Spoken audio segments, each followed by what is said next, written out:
All right. Hello, everybody. Welcome to this week's live stream of American Soccer Quick Kicks. I'm your host, David Wright. The final whistle just blew on USA versus Japan. And hey, Larry, how you doing? Good to see you. Hope you can hear me.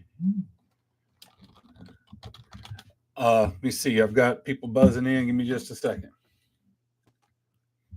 Okay, so what y'all think? You know, US won 2-0. That's never a bad thing. That's good. We looked. I thought we looked a lot better. We should enjoy the win. It's always a good thing. At the same time, we don't need to get too carried away or think that all our problems are solved. There's a lot to be anxious about. There's a lot to worry about. There's a lot of questions surrounding this team and this coach. But yep, that's right. Big win, Jason. Japan is technically considered a better team than South Korea. They're higher ranked in the FIFA World Rankings, and we thought that would be the toughest game, the tougher game of the two. As it turns out, Japan played Mexico over the weekend and then completely rotated their squad. We got 11 different players for this match. So we basically were playing their second string. So maybe that was good for us, matched up well. They started bringing in some of their first choice guys in the second half as substitutes. But we'll take it. All right, so let's go ahead and start with the Japan match because that's the one that's fresh in our minds. We just saw it. Coming out, I got to rewind enough though to say coming out of the Korea match, which we lost and we looked bad in, we adjusted our formation to a 3-5-2 for the last 30 minutes of that Korean match, meaning 3 center backs, 5 midfielders, but the 2 wide guys responsible for coming back and adding adding to our defense when we're not in possession. So a 3-5-2 shifts to a 5-3-2 when we're on defense, right? It's actually more defensive to be in a 3-5-2 than it is to play with 4 in the back. And I wanted to see that. That's something I wanted to see. That's something I was thinking about between the matches is, will Pochettino be willing to try a new shape? Can we come out in a 3-back system and see how that works? And he did that. To his credit, I was glad to see it. I think that suits our personnel well because when we're playing 4 in the back, our fullbacks on the outside, Max Arfston, and whether it's Serginho Dest or Antonio Freeman, and when we have Jade Robinson, who's not in this camp because he's hurt, but he's usually the starter on the left ahead of Max Arfston, all those guys want to go forward, want to bomb forward, be involved in the attack, providing that width going. And in a 3-5-2, they can play the outside positions in that 5 line in the midfield, and their responsibilities fit their skill set and fit their preferences. So they're suited. I think our guys that we've been playing at fullback are better suited at wingback, which means playing a 3-5-2. So I wanted to see it, and we got that. For whatever reason, Dest did not start. That worries me. As it turns out, he split the time evenly at that position with Freeman over the course of the 2 matches. Different guys started, but each time played 60, and the other guy came in for 30. I'm not sure what that means. It seems like Pochettino considers them kind of even on the depth chart. That worries me. I think Dest is clearly the better choice, but for whatever reason, we got Freeman starting, Max, of course, starting. Both of those guys seem to be Pochettino guys, but I think that suits their skill set better. It certainly suits Max better because he's weak on defense, but he's good on attack, so that just kind of fits him. We looked better going forward, like we had intention, we had confidence, we were supporting each other, making overlapping runs, and playing, leaning forward. I thought everything about this match looked better than what we saw on Saturday. The huge caveat there is that we weren't getting Japan's top guys. So Jason's asking, how do we feel about the coaching staff? Bud, that is a loaded question right now. So our coach, our manager, we hired him away from the English Premier League, and it's a huge hire. We're paying him insane amounts of money. and we expected him to come in and make the changes to kind of get us to the next level. And it has felt like a huge disappointment so far. Like nothing looks any better. In fact, it kind of looks a little worse. What has us worried is that he doesn't seem concerned about the timeline. Like we have very, very few opportunities for the team to come together and play any matches. And he still hasn't really seemed to have gotten serious about getting his first choice World Cup guys together, playing together. He's still taking up valuable dates on the calendar to just play new guys and evaluate them. And we're talking about guys low in the depth chart. We left multiple guys with their clubs in Europe and played Major League Soccer guys here for this window. And that's what's got everybody nervous and scared and wondering what in the world he's thinking. It seems as though he overvalues the domestic player. He doesn't seem to fully understand our player pool. And we are worrying about his ability to properly evaluate players. And is he really seeing things the right way? Now, he has come out and said that, hey, look, we don't need to worry about qualifying. We just got to be ready in June. And don't worry about it. I've got a plan. That's what he says. Now that these two matches have been played, we have a pair of matches in October and November, and then March. And that's really it. There'll be an extra camp in January. Players there. It's not an official window. Like fringe MLS guys, giving them a chance to play in an international camp. And the only other window we have is like just before the World Cup. And by that point, your squad is already set and you're just playing some warm-ups before you start the big show. So we only have really 6 matches left. And we still haven't seen him provide any clarity on who his real first choice guys are. We certainly haven't seen them all together today. Yet. For example, in this camp, Serginho Dest, right back, plays in the Netherlands. This is the first time Pochettino's had him in camp. You would think he would play him as much as he could. Well, he didn't. And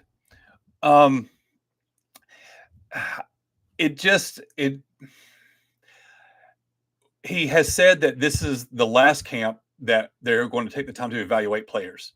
It feels as though that should have been last time, and that it's time to get serious. So in October, presumably, we're going to see get a little more clarity. Hopefully, we're running out of time to see who he's really considering to be our team. And the concern is that these guys that have played for him here in this in these 2 games and played for them over the summer, these guys that are MLS guys, that he's going to value them too much, and we're going to end up seeing them as major parts of the squad. Look, if you play in Major League Soccer, good for you. That's awesome, and it's a wonderful thing to have the league exist, to have an opportunity for that opportunity for professionals to play in America. And I love the league. Everybody knows I love the league, and I think it's a lot of fun. And I think people that haven't tried it yet are missing out.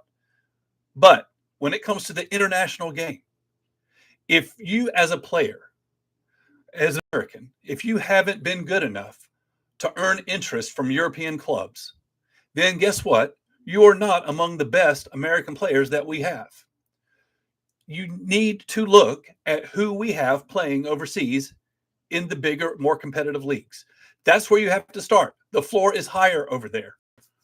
And he doesn't seem to grasp that. And if we're going to go into the World Cup with a bunch of MLS guys, we're not going to last long. So I don't know. It's a lot of anxiety. There's a lot of worry. There's a lot of confusion of why he's doing it this way. And I have to trust that in October, we're going to start seeing him get a little more serious. If there's not a huge difference in the roster next month, I'm going to really be worried. And you're going to see all the people online that are doing this freaking out. We got outplayed against Korea. I'm just going to ramble here. Stream of consciousness. We got outplayed against Korea. We got embarrassed against Korea. One of his controversial roster picks was Tristan Blackman, who is a center back, a defender, plays in Major League Soccer, had never played for the national team before. He gets plugged into the match against Korea, and they focus on him. Their entire attack went through him, and it cost us the goal, cost us the first goal, and um, and it just seemed like a glaring weakness. And it was already a controversial pick for the roster, so it's just something that like we're all just kind of jumping on. We also saw things like the team just didn't seem to be together. Like when you choose to press your opponent, you have to press as a team. Like there are assignments for everybody in the group. You have to be acting as a unit. And so there are certain actions the other team can take that will be your pressing triggers that everybody understands because we've been trained is when that happens, we press. And what you saw was things like Luna would start to press, but nobody else would. And then the next thing you know, our midfield's completely torn apart and we're leaving gaps. We looked disorganized and we looked outclassed against Korea. We looked better in the second half. At the 60-minute mark, we changed our shape to a 3-5-2 and made some substitutions. And we looked solid. We looked good in that final 30 minutes. But there's such a thing as game state. And in that final 30 minutes, Korea had a comfortable lead. So they didn't have to try to press forward. They were managing the game out. So it's hard to say that we were truly outplaying them or dominating them. We just happened to be seeing more of the ball. So what I saw in this game was we did come out in 3-5-2, which I loved. And I thought we were playing better together as a unit, and playing with more intention and more confidence. And we were creating more chances. We looked good. I would call that a good looking game. The only caveat now is that we weren't even playing Japan's top team.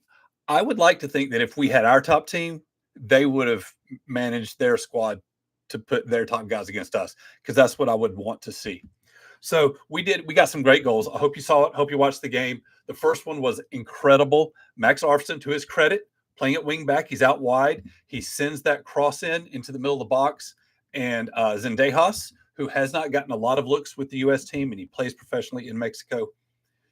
Incredible full volley, picked it up out of the air, and doing a half turn on the volley, buried it into the far side of the net. Incredible shot. Fantastic. The one we saw later, it was Pulisic. The second goal is one I would love to be able to break down and show you the video of.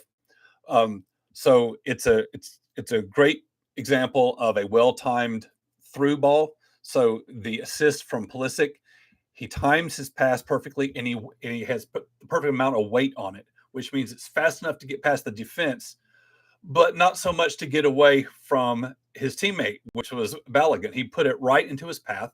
It ended up right at his feet in a perfect placement. But the other thing that happened was that Balogun also held up his run and waited for that pass. Otherwise, he was going to be offside. So both guys working well together. And even when the subs were made, we were seeing additional quality play, quality chances on goal. All of that looked really, really good.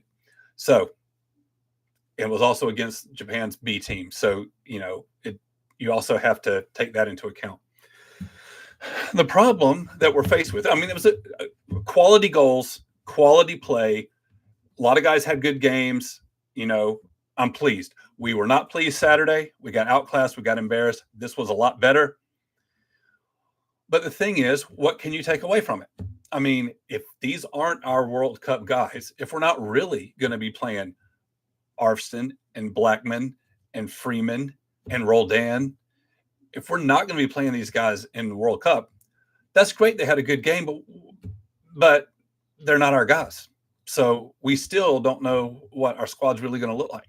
So what can you take out of this other than going, all right, well, maybe he can be on the bench next year? And that's fine, but we need to be getting a lot more out of these camps and these matches. Like Korea and Japan are both great opponents. These would have been wonderful tests for our top choice roster. Because they're highly technical and disciplined, especially Japan, and they like to high press, and it would have been a good test for us in the way we want to play, playing out of the back and doing all that. And we just let this opportunity pass us by. And so it just seems like ever since we let Berhalter's contract expire at the end of 2022, we have just fumbled the ball over and over and over again. There are people after the Korea match. There have been a lot of people calling to go ahead and make a change, Pochettino, because he just doesn't seem to get it. He doesn't seem to understand the players. He doesn't seem to understand the player pool. Like his player evaluation and his roster selection seems really, really poor. You know, he came out firing this week. He had a lot to say in response to his critics. And basically, it all sums up to, look, we're not trying to win these games. We're trying to get ready for next summer. And we have a plan. And this was the last window for evaluating new people. Okay. I mean, you're about the only person that would choose this path, but okay. I think we're too far down the path to make a change at manager. I think we're gonna ride with this guy, and we're just going to trust. All right. Hey, if we get the results, we don't have to win any matches between now and the World Cup. If we get the results in the World Cup, all is forgiven. But I tell you what, if we don't do well and we get eliminated at the group stage, it's going to be a bloodbath. I mean, they're paying him $6 million a year. You can pay me $4 million, and I'll be happy to get us eliminated at the group stage. Also, I mean, I can do that much. So we expect more from Pochettino, Premier League manager. So the bottom line is, I don't know what we can really truly get out of these matches since we didn't bring our top guys, other than maybe identifying some depth pieces. But what I do like is that we saw organization, we saw intent, we saw guys playing for each other, and we saw an aggression, we saw a desire to play strong attacking soccer, which has not always been evident in a while. I'm going to take a pause here. What do we have here? Jason Colvin has found himself once again in the wrong chat room. I don't know how to answer you there, bud. This is American Soccer Quick Kicks. He's in here harassing me, trying to give me trouble. But anyway, tell me what y'all think. Did y'all watch the game? What'd you think of the goals? One thing we're trying to do is that's right, Larry, wrong football. Is his preferred formation so far has been a 4-3-3. That means you need two center backs. And we kind of have all agreed that Chris Richards is our number one center back. And Tim Ream is still the incumbent at the other position. Here's the problem with Tim Ream. Next month, he's going to be 38 years old. And that seems really young to me in the real world. But when it comes to professional athletics and when it comes to the World Cup, in the world of international soccer, 38 is very, very old. Unless you're a goalkeeper, then maybe you can get away with it. And hasn't really been anybody to take his spot because no one else has stepped up. That's another concern, is there seems to have been a real lack of development of the American player since the last World Cup. Nobody's really kind of stepped up big. And we're still rolling with Tim Ream, age 38. He's going to be almost 39 by the time the World Cup's being played. So it seems as though we should be trying to audition guys to take that other center back spot and line up next to Chris Richards. Well, what did Pochettino do in the first match? He set Richards, and he played the 38-year-old Ream and put Blackman, the new guy who had never played before, next to Ream. Well, why are you doing that? Ream's the guy that, God bless him, he's been a great player, he's had a great career, but it's a young man's game. And we're trying to find his replacement. So why aren't we putting Blackman on the field with Richards? Why are we sitting Richards? It's decisions like that that's got everybody up in arms, and it truly doesn't make much sense at all. Tonight, I was like, well, after Saturday, I was like, well, all right, we're not going to see Josh Sargent anymore. He played himself out of the team, and I hope he has. Honestly, he didn't see the field tonight, and he was poor against Korea. We have better options. I think Josh has had his chances for the 2026 World Cup cycle. We need to move on from him. All right. We are past the point of worrying about potential and upside and how we can develop. That can wait.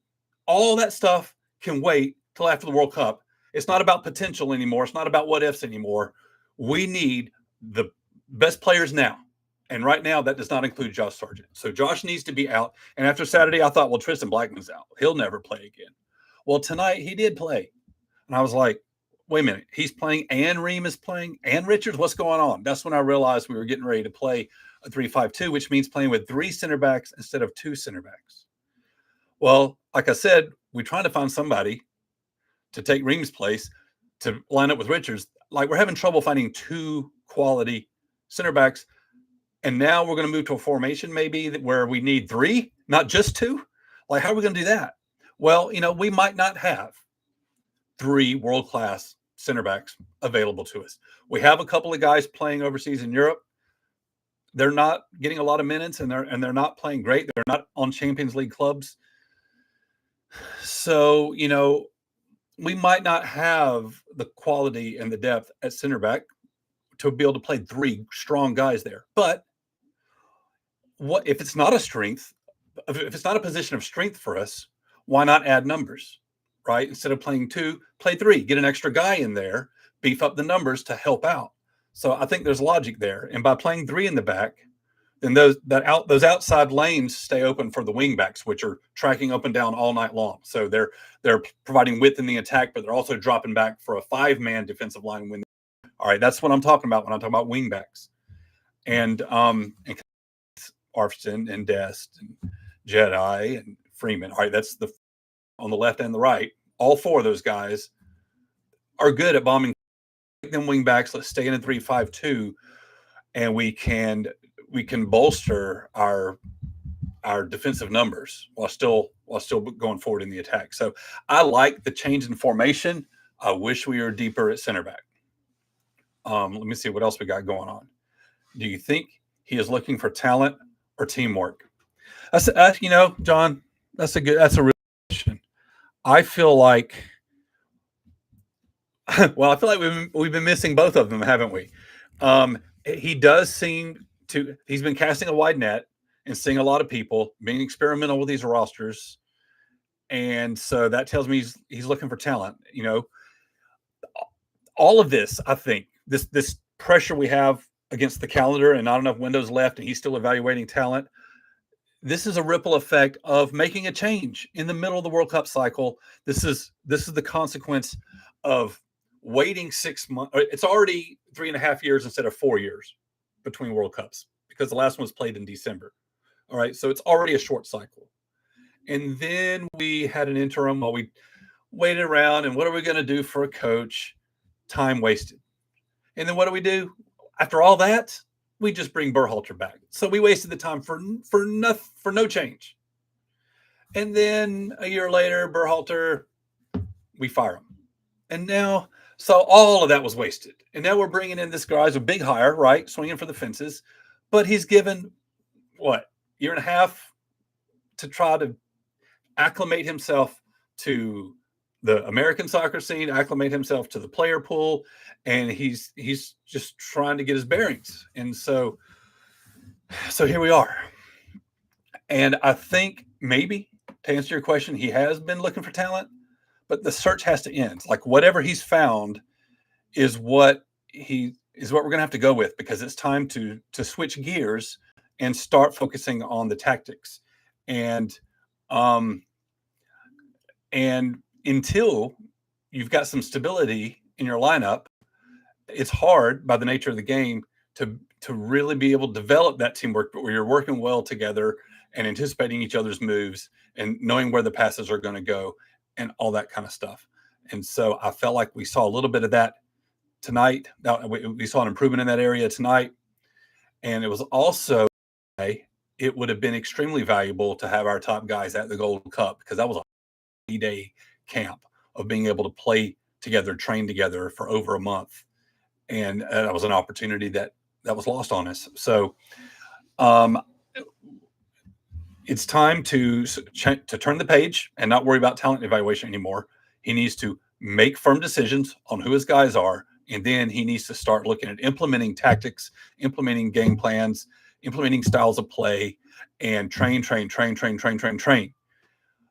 The worry that we all have is because he has spent so little time with what we think should be his top guys, and so much time with this B and C level MLS heavy squad, that he's got a a warped perspective. Like he's starting to, he's starting to identify the guys that are his guys, but he hasn't even like seen the real guys. So we're worried that we're going to end up with him just,